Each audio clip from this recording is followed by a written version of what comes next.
오밤중의 뉴스 함께하고 계십니다. 세 번째 주제는요, 제가 오늘 열심히 준비한 주제입니다. 어제 제가 잠시 말씀을 드렸던 내용이기도 한데요. 지난 12월 3일 계엄군이 국회에 쳐들어갔을 때 그들은 적극적으로 이렇게 움직이거나 하지는 않았습니다. 국회 정문에서 일부러 돌파를 하려고 하는 것 같지도 않고 시민들을 밀었다, 땡겼다, 뭐 그렇긴 하긴 했죠. 유리창을 깨고 들어가긴 했습니다만 적극적으로 움직일 생각은 없었던 것 같아요. 그런데 말입니다.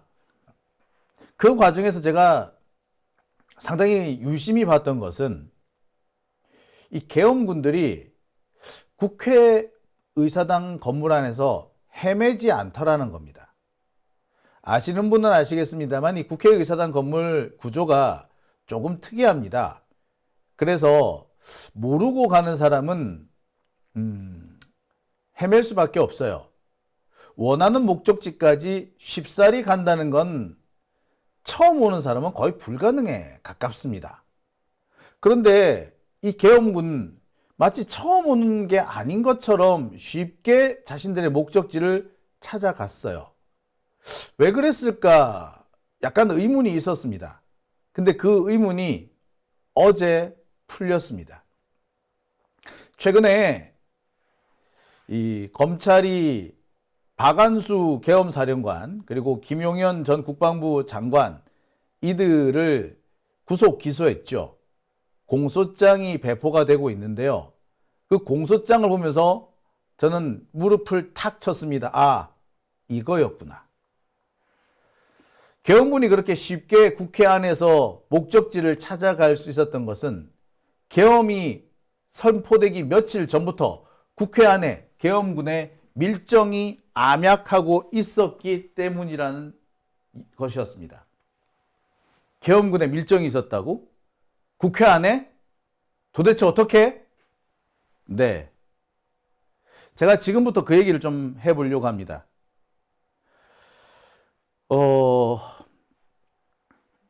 좀 충격적인 내용일 수도 있고요. 또 분노가 치미는 내용일 수도 있습니다. 사실 제가 이 세 번째 주제 제목을 어떻게 잡을 것인가를 가지고 꽤 고심을 했습니다. 처음에는 되게 직설적이었어요. 국회 연락단장, 국방부 국회 연락단장, 계엄군 국회 작전 도왔다. 좀 거시기하죠? 그래서 아까 제가 보여드린 것처럼 계엄 며칠 전부터 국회 안에 계엄군의 밀정이 암약하고 있었다. 이렇게 바꾼 겁니다. 도대체 이게 무슨 얘기냐고요? 다시 한번 말씀드립니다만 12월 3일 국회에 진입한 계엄군 이들의 활동이라든지 작전 모습을 좀 살펴봤습니다. 국회에 들어온 계엄군은요 707 특임단과 1공수여단 그 다음에 수방사 군사경찰 그러니까 헌병대죠. 그 다음에 수방사 특임단 적게는 500명 많게는 1200명가량이 국회에 진입을 했다고 합니다. 일부에서는 500명이라고 그러고요. 일부에서는 1200명이라고 합니다. 주변에 대기하고 있었던 사람까지 한다면 그보다 더 많은 인력이 왔었다라는 보도도 있습니다. 아무튼 707 특임단과 1공수여단, 수방사 군사경찰단과 수방사 특임단 등이 투입된 것은 확실합니다. 이들은 실탄과 공포탄, 테이저건을 휴대하고 있었고요. 예비탄 5만 발을 불출해서 가지고 있었습니다. 1000여 발 정도를 실제로 휴대하고 있는 상태였죠. 그러니까 언제든지 총을 쏠 수 있는 그런 상황이었다라고 해도 과언이 아닙니다. 아무튼 이들은 시민들을 향해서 총을 쏘지는 않았습니다. 최대한 시민들과 충돌하지 않으려는 모습이었죠. 정말 다행스러웠습니다. 그런데 말입니다. 이들이 이 명령을 적극적으로 수행하진 않았지만 이 자신들이 가야 할 곳을 헤매거나 그러진 않았습니다. 예컨대 이재명 대표 의원실, 민주당 대표실을 찾아갈 때 처음 가는 사람은 못 찾아갑니다. 거기가 어디 있는지. 그리고 국힘당 대표실, 한동훈이 사무실. 처음 가는 사람 그게 어디든지 알아서 찾아가. 국회 본회의장이야. 그 국회 정문 그 현관에서 바로 들어가면 된다지만 나머지는 그게 쉽지가 않거든요. 그런데 CCTV를 보면 이들이 헤매거나 우왕좌왕하는 모습은 없었습니다. 그냥 자신들의 목적지를 향해서 열심히 뛰어가고 있었거든. 좀 그게 수상했습니다. 그런데 그 의문이 풀렸죠. 시민들과 국회의원 보좌관 등이 강력하게 진입을 저지했기 때문에 이들의 행동을 막을 수는 있었습니다. 물론 이 군인들도 적극적으로 시민들과 맞서 싸우지도 않았습니다. 하지만 분명한 것은 이들이 국회의사당 내부 지리를 생각보다 잘 알고 있다는 거였습니다. 처음 가는 곳일 텐데 처음 가는 것 같지 않았어요. 너무나 자신들의 목표 지점을 잘 찾아갔습니다. 자, 여기서 이 사진 한번 보실까요? 여러분, 이 사진 기억하십니까? 특전사 대원이 유리창을 깨고 국회 내부로 진입하는 장면입니다. 저는 처음에 이 대원들이 국회 본회의장으로 진입하기 위해서 유리창을 깨는 거라고 생각을 했습니다. 그래서 제가 그랬죠. 여기 유리창 깨서 들어가 봤자 국회 본회의장으로 바로 못 들어간다. 한참 돌아야 될 거다. 라고 말이죠.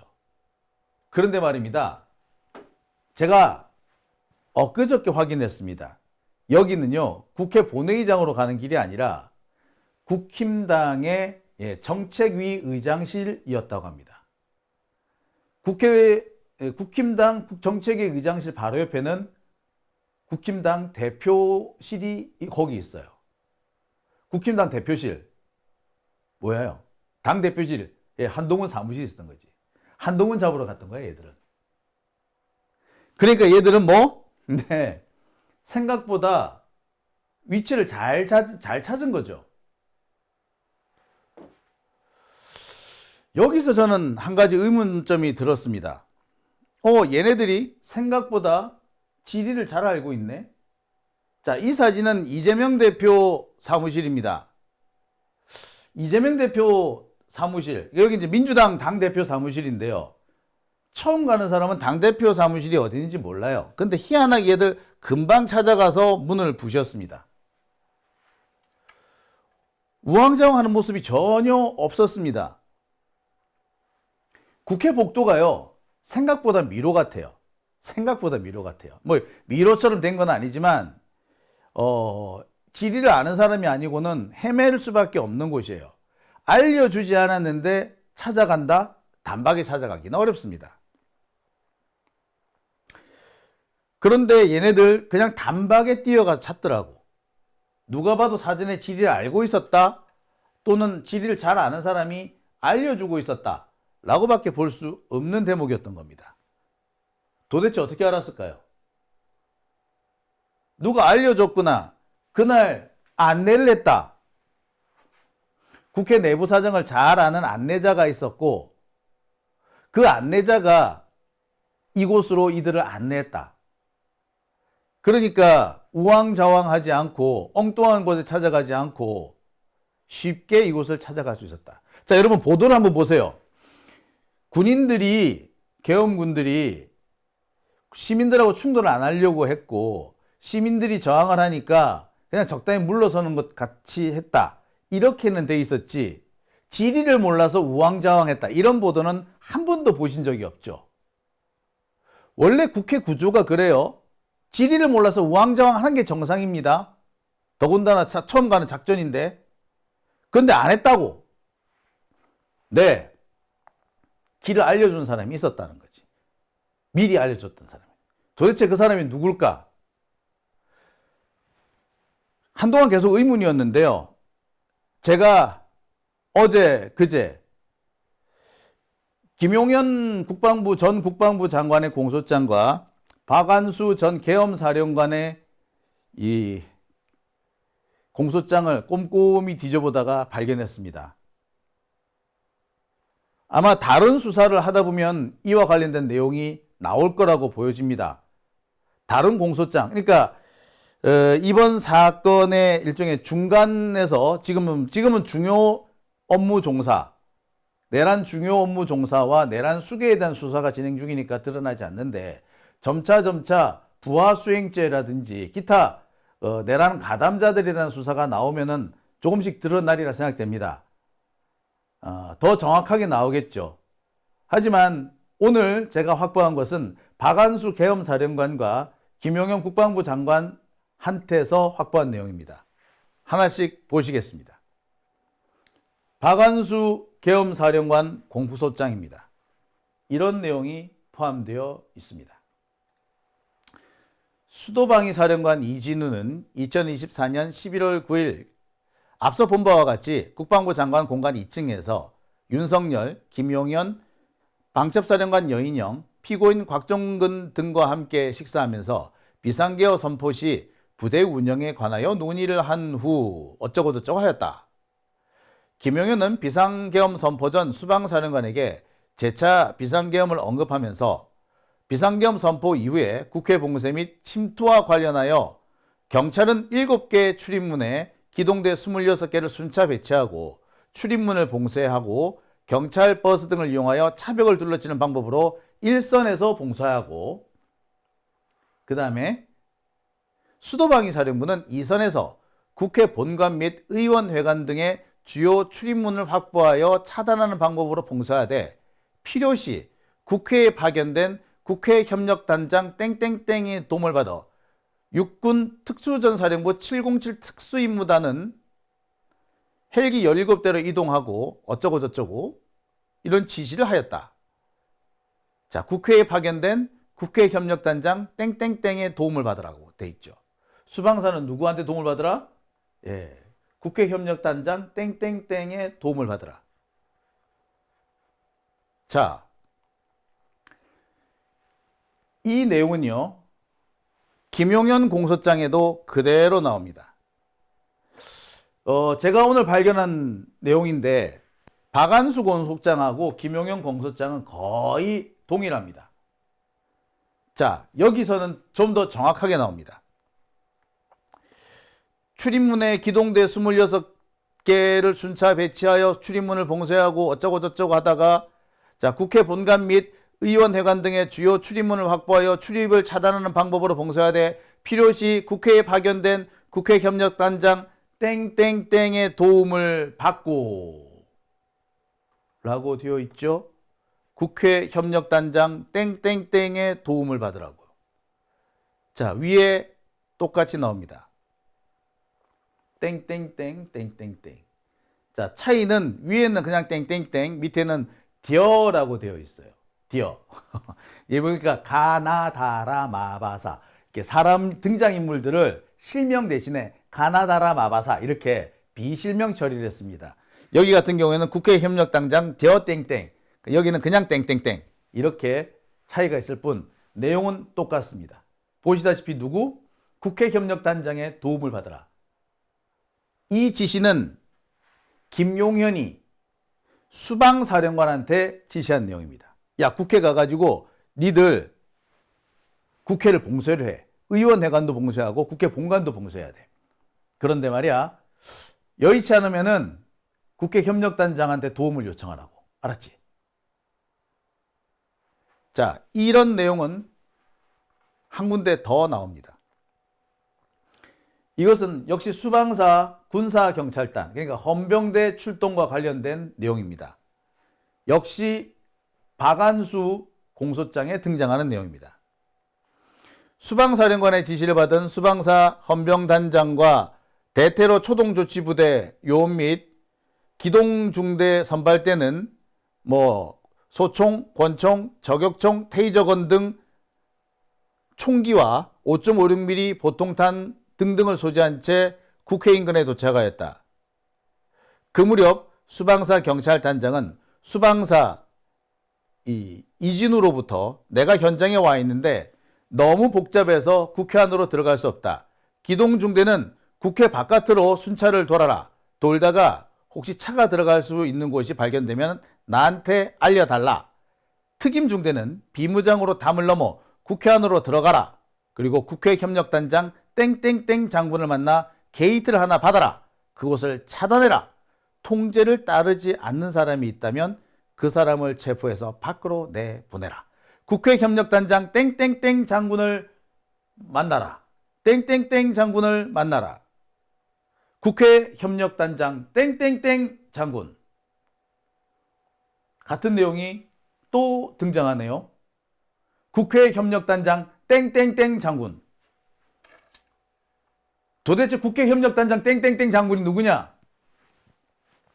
제가 박안수와 김용현의 공소장을 꼼꼼히 살펴본 바 국회 협력단장 땡땡땡 장군을 만나서 도움을 받아라 라고 하는 대목은 모두 5군데 이상 나옵니다.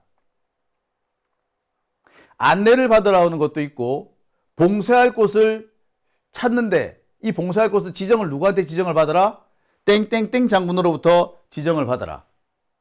그리고 너는 그 장군한테 가가지고 임무를 같이 수행해라. 걔가 지시하는 일을 해라. 이런 대목이 등장합니다. 모두 6군데에서 등장을 합니다. 국회 협력단장 땡땡땡 장군은 모두 6차례 등장합니다. 지시를 받아라. 누구로부터 지시를 받아라. 국회 협력단장 땡땡땡으로부터 지시받아라. 이 내용이 여러 차례 등장합니다. 특전사의 경우에도 등장합니다. 그러니까 국회에 배치된 수방사, 특전사, 특임대 이들이 우왕좌왕 한다거나 어디로 가야 될지 모른다거나 지리를 몰라서 헷갈릴 때 도대체 무엇을 해야 될지 모를 때 누구한테 지시를 받으라고? 땡땡땡 장군. 국회 협력단장. 국방부에서 국회에 파견한 협력단장을 찾아가라. 그리고 그 사람의 지시를 받아라. 이겁니다. 심지어 여기는 뭐 게이트를 하나 지정받아가지고 그 게이트를 점령하라. 라고까지 되어 있습니다. 자, 이거 뭐예요? 누가 보더라도 이 국회 협력단장 땡땡땡 장군은 내란 세력들과 상당히 밀접한 관계가 있는 사람이죠. 네, 그렇습니다. 이 사람은 내란 세력의 일부였습니다. 도대체 이 사람은 누굴까요?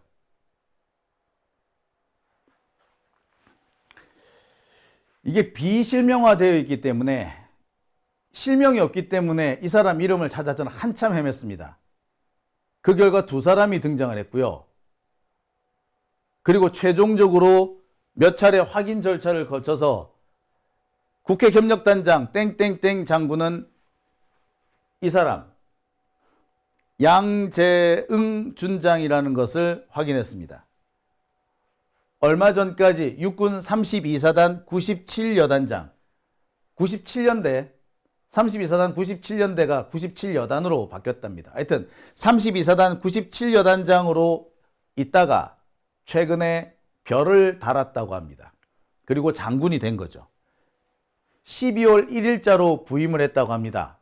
하지만 제가 확인해 보니까 이 사람이 부임한 날짜는 11월 28일입니다. 이 사람 그 97여단 32사단 97여단의 주둔지가 충남 보령인데요.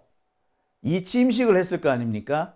이 취임식을 하면은 지역의 유지들이나 지역 기관장들이 참석하는데 이 사람 이 취임식에도 지역 기관장 보령시장이 참석했습니다. 그 보령시장이 참석한 자료가 여기 남아 있더라고요.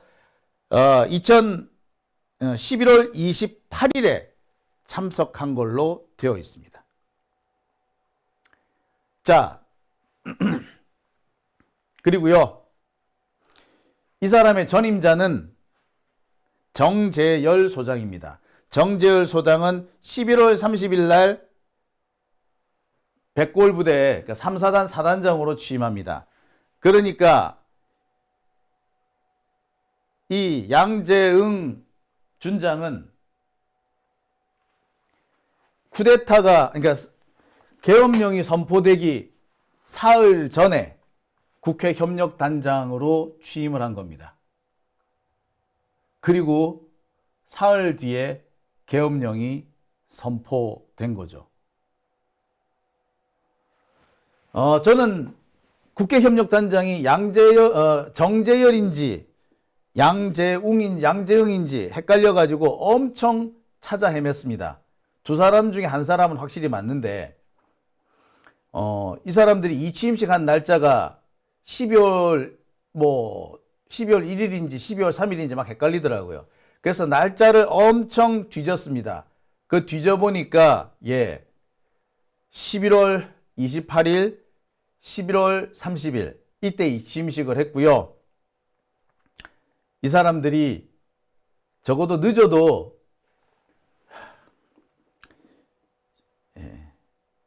11월 30일에는, 그러니까 양재응 준장이 11월 30일에는 국회에서 임무를 시작한 것이 확인이 됩니다. 30, 12월 1일, 12월 2일, 12월 3일. 지형정찰이라고 얘기하죠, 보통 우리가. 네, 지형정찰을 한 겁니다. 한 이틀, 이렇게 2, 3일 정도면 충분히 지형정찰, 누가 어디, 당 대표실, 민주당 당 대표실이 어디 있고, 국힘당 당 대표실이 어디 있다 정도는 쉽게 찾아낼 수 있겠죠. 그거 알려주는 거는 어렵지 않을 겁니다. 네. 어떻습니까? 맨 처음에 계엄군들은 국회 정문으로 온 게 아니라 국회 후문으로 갑니다. 국회의사당 후문으로 해서 먼저 들어가려고 해요. 근데 국회의사당 후문은 이 셔터가 내려오거든요.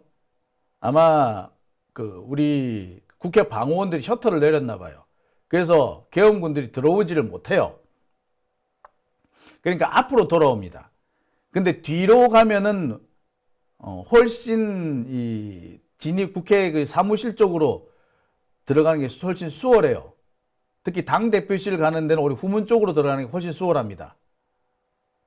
그런데 그걸 어떻게 알았을까? 네, 바로 이 양재응 준장이었다는 걸로 확인이 됩니다. 저는 이 내용을 보고 되게 충격을 받았습니다. 현재 이 양재응 준장은 이번에 조사를 받은 것까지 확인이 됐습니다. 하지만 이 사람이 그 뒤에 어떤 처분을 받았는지는 현재까지 확인이 안 되고 있어요. 생각보다 계엄령 준비가 철저했던 겁니다. 자신들을 안내할 사람들을 미리 배치한 거죠.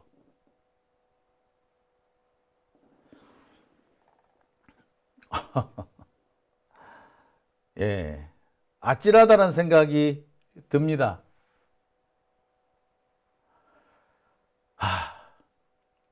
참,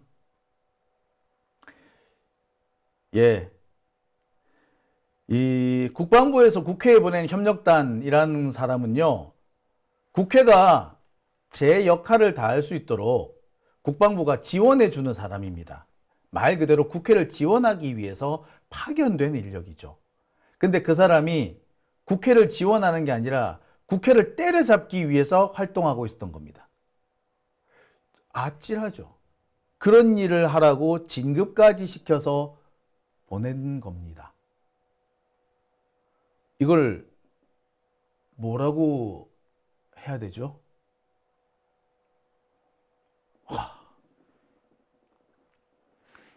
자, 저는